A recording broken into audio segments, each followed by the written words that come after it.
Materi kali ini membahas tentang arsip berdasarkan masalah, pemilik, dan arsip elektronik. Jenis arsip berdasarkan masalahnya. Terdapat 4 pengelompokan diantaranya. Financial record, inventory record, personal record, sales record, production record. Financial record, yaitu catatan yang berkaitan dengan masalah keuangan. Misalnya, kwitansi, giro, cek. Dapat kita lihat contoh arsip-arsip tersebut pada gambar di bawah ini.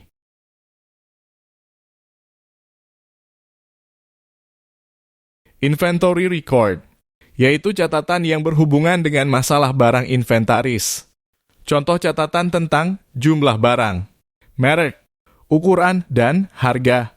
Dapat kita lihat contoh arsip-arsip tersebut pada gambar di bawah ini.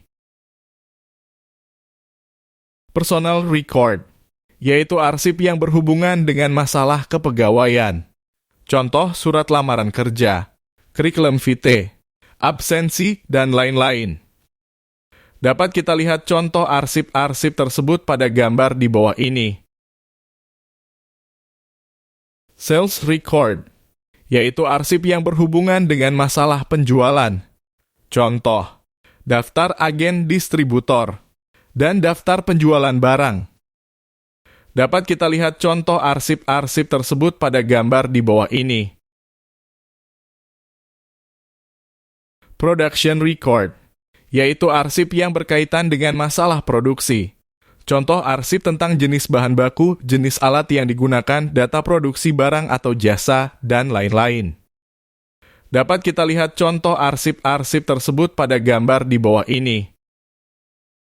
Arsip berdasarkan pemilik dibagi menjadi 2, yaitu: pertama, lembaga pemerintahan terdiri dari Arsip Nasional di Indonesia atau Arsip Nasional Republik Indonesia, dan arsip nasional di setiap ibu kota daerah tingkat 1 atau arsip nasional daerah. Kedua, instansi pemerintah atau swasta. Terdapat arsip primer dan arsip sekunder, serta arsip sentral dan arsip unit. Arsip Nasional Republik Indonesia disingkat ANRI adalah organisasi tertinggi dari lembaga kearsipan di Indonesia. ANRI lalu menaungi lembaga kearsipan di tingkat daerah. Instansi pemerintah atau swasta dibagi menjadi arsip primer dan arsip sekunder. Kemudian arsip sentral dan arsip unit. Arsip primer adalah arsip aslinya. Jadi, bukan tindasan, bukan karbon kopinya, atau bukan salinan, atau bukan mikrofilmnya. Sedangkan arsip sekunder adalah arsip yang berupa tindasan atau karbon kopinya, salinan, atau mikrofilmnya.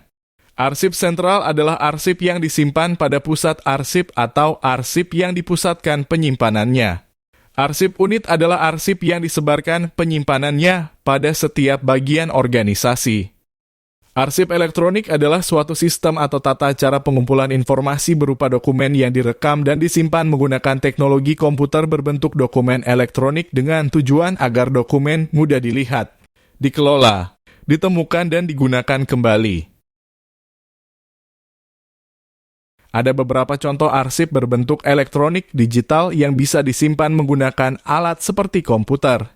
Contoh arsip digital tersebut diantaranya: 1. Arsip rekaman suara atau audio.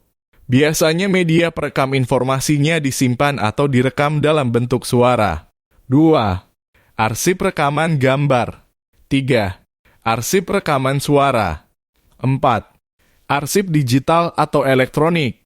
5. Arsip tulisan dalam bentuk pengetikan. 6. Arsip mikrofilm.